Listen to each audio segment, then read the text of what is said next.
Hello everybody, this is Toys R Us, and for your What's Happening Wednesday Transformers news update, that's exactly what this is. So, to let you know what's happening with this YouTube channel, I'm going to go home after this, I'm going to commandeer the kitchen table again, and I'm going to do the Autobot cars of 1984, get them all set up on there, show you a few variants, and indeed, I suppose, just do a real collection video I've wanted to do for quite some time. Can't wait to do that.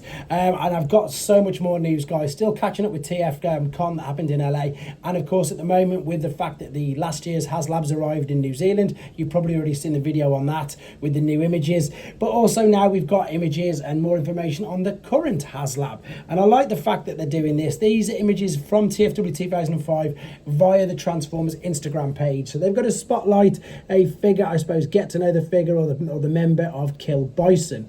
Now, two things what's interesting with this guy is A, he's got his proper name back, and what I mean by that, if you were collecting back when Combine Awards was a thing, they changed his name to Iron Bison, so they've got his name back as Killbison. Now, I do have to confess, this is probably the weakest looking alternate mode out of, I'm going to say all seven, because we know that we're getting Death Cobra. He is big, he is chunky, but you've got to remember he's going to be a foot as well as a leg, so he has to have that, I suppose, stability, the base, and I suppose the bulkiness to him. So I still think he looks fantastic, and of course the most important thing is he's not going to suffer with gold plastic syndrome, which of course the other one does. More great news for people who missed out on these two figures. I know that Prime is going to sell insanely well. Loads of people want Nova Prime. There you are, reissued. It's just great. It really does prove that they listen to everybody who took the time to put the comments on BMAC and Mark's page last year when they said, what figures do you want?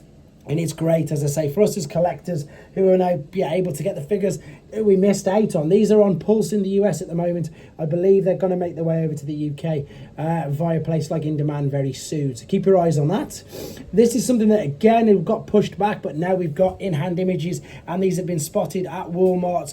This one in particular in Minnesota. So we've got some in-hand images of course, the Gears figures. So if you're unfamiliar with this, this is the Gears figure that was released as part of Legacy, but what they have done, as you can see, there's the beautiful 1984 backing artwork. They've just given him a toy deco, so change their art paintwork, change the head, and exactly that. They put it on retro packaging. It's brilliant, it's genius, and it also unfortunately means that lots of people like myself will be buying another one of these just because it's just great. So there is, of course, the Legacy version, there's the toy version, and that was it Smallfoot. I can't remember if that's her or not, I can't remember her name, but she was of course part of the Generations Select pack. So as you can see, 3 uses of that mold already, and we haven't even got a swerve yet. So there we go, looks great in hand, can't wait to get hold of them. Takara Tomy pre-orders as well, guys.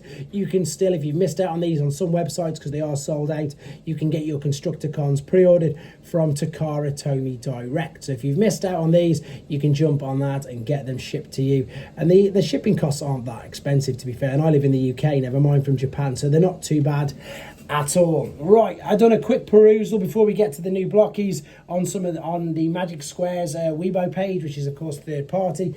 This is their masterpiece take on Onslaught that I did a video on the other day as well. He's being shipped currently as we speak, but if you can't wait that long for me to do the review, check out some of the images on the Weibo page. There is so many of them, and again, just to remind you, that is a masterpiece scale, so it's going to be huge when Bruticus is fully combined.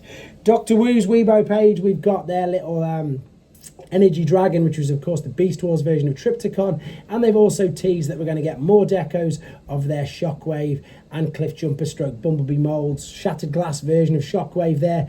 This is going to be available for pre-order on Show Z, where as we speak they've got the new Blokees Shining 3 set up as well, all ready for you to get. That is the chase figure. It is the shiny version of Minor Megatron. You can see him in the middle there. This set is one of the best, I'm sure you've got to agree with that. All them characters, all them figures look fantastic, and as I've just said, you can get them and the rest of the other Blokees from Show Z. Don't forget to use my code. The rest of the pre-orders consist of all the New Age figures, the Fans Hobby Fans Toys, Missing Link RC, both versions, New Age's Romulus, everything, guys, everything is on here apart from mainline Studio Series and Generations. Fans Hobby's Metal Hawk there, everything you can see from, as I say, YOLO Park 3.0, everything, and the orderly model kits, apart from the main one. As I say, the mainline retail products. As always, got loads to keep going with this week. I will keep you guys updated, and of course, don't forget to check out the Build Your Own Optimus Prime I'm doing.